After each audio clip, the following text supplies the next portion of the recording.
Hi, I'm Michelle and welcome to the Snugglery. Today I'm going to review the Boye Needlemaster Jr., which is an interchangeable knitting needle set that you may have seen at your favorite craft store. It's in that one aisle next to the yarn. There's other aisles. In the aisle with all the looms and notions and hooks and needles. You've probably seen the original Needlemaster set and wondered if you should keep buying all these individual needle sizes or just buy one set and be done. Have all the different needle sizes that you could ever need. And the Junior set has the same type of needles and cords as the original Needlemaster, so I'm gonna open this guy up and give the needles a good test run to help you guys kind of figure out if it's a good deal for you or not. So here is our little Needlemaster Junior. Currently on Joann's website, the original Needlemaster is $74.99, and on Michael's website they have the same set for the same price but under their Loops and Threads brand name. And on Amazon, the Junior and the full set are $28.50 and $58.89 respectively. So that's just something to keep in mind as we go through the review because quality is sort of relative to the price, right? And my mom scored these for $5 on clearance at Walmart, so I can already tell you that that is worth it just for the case. I love this size. It's super convenient to take with you, feels like good quality. It's got a nice zipper. We'll open it up, and what you get are these 4 sets of tips. They are sizes 7, 8, 9, and 10, which are 4.5 millimeter, 5 millimeter, 5.25 millimeter, and 5.75 millimeter. Which I think is a great array of sizes for working with worsted weight yarn. There are these 2 cord lengths, and they appear to be about 20 to 24 inches, and this one's probably more like 40 inches. In this little separate pouch here, you've got these stoppers, which you can add to the ends of your cords and hold your stitches on the cord using these little stoppers. You can take your needles off that way. And then you get 2 of these little keys. And these are what you use to take the needles on and off of your cords. And I'll show you how to use that in a minute. It also comes with what looks like an extra little sleeve for the screw part of the end of the cord. So I guess maybe that can come off or break somehow and you've got a replacement one. And then this little piece of rubber is something that you can use to add a little bit of traction and grip when you're twisting and untwisting the needles. It can help you get a tighter join on the needle. So before I put them together, let's talk about the quality of everything. The needles are super light. That's sort of a good thing to me. I don't mind a light needle. They're aluminum like all the Boye needles, but I have some other Boye aluminums here and they appear to have a different finish than the straight needles. They're a little bit more matte, so we'll see if that affects the way that they knit. But they feel very nice. It's a texture that I want to keep holding, if that makes any sense. Now, as for the cords, stiff. They're just very, very stiff. That's not a deal breaker for me, but I know most people prefer a looser cord. And then this join right here does not feel very smooth. I think yarn would definitely snag that, especially fuzzy yarn. So I'm going to pay extra attention to that as I'm working with these needles. Now let's pop a needle set onto a cord. So there's the business end of your needle tip, and the other end has a small hole inside, and that should screw right onto the edge of the cord right here. I'm just twisting it on with my fingers.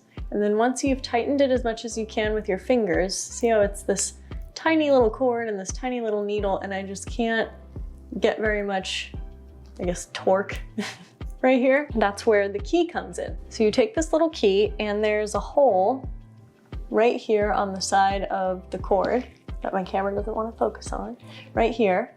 And the key fits inside the hole, and there isn't anything mechanical about this. It doesn't activate any mechanism or anything. It's just turns this into a little lever so that you can tighten it more. It doesn't seem like it's doing much, but it really does. That's actually enough to get the needle tight enough onto the cord that it hopefully won't come unscrewed while you're knitting. And then the little piece of rubber does something similar. It just makes it easier to grip, so you can untwist with your fingers. After tightening with the key, I don't think I could unscrew this by just using my finger strength alone. Nor do I want to. So that's where this little rubber thing comes in handy, mostly for unscrewing.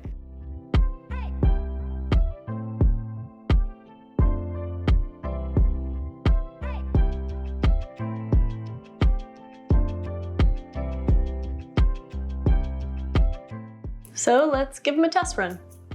I knit almost this whole top with these needles, and I used a part acrylic, part cotton worsted weight yarn, and they're much grippier than my other metal needles, even grippier than my other Boye aluminums. And I'd even say there's a bit more friction than what I get with wooden needles. I was kind of surprised at how much grip these needles had. Now this might be a positive for you if you hate the feeling that your stitches are going to slip off your needle, or if you're using a really slick, shiny yarn, but for me personally, I like to go super fast. And I almost always try to knit with the slickest needles I can find, so I mostly felt like these held me back. I also noticed that if I left them out in the air conditioning, these needles actually got cold, like really cold, so kind of don't even want to think about using them in the dead of winter. The right one did come unscrewed a few times while I was knitting, but to be fair, I didn't get up to get the key to tighten it again, because lazy. So I just tightened it with my fingers, and of course it came unscrewed a few more times, but it didn't keep me from finishing my project, let's just put it that way. The join between the cord and the screw was noticeable, but my yarn was pretty smooth and it didn't snag. I could see a fuzzier yarn snagging on it though.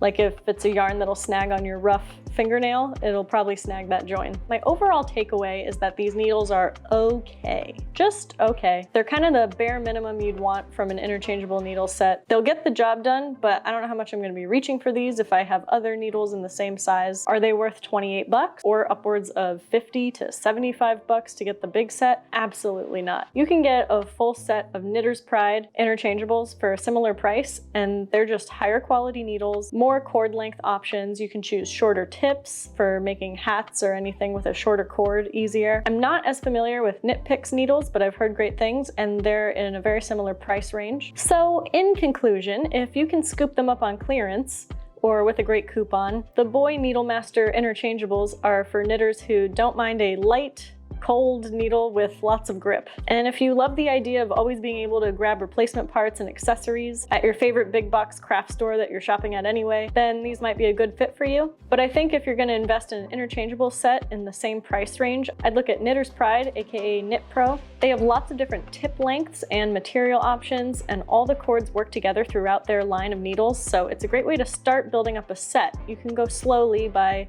buying needles as you need them. So I hope you liked this review and found it helpful. I'd love to hear your thoughts on these needles, or if you have any questions about other yarn paraphernalia, because I'd love to do more reviews like this. Thanks for watching, and I'll see you next time. Bye!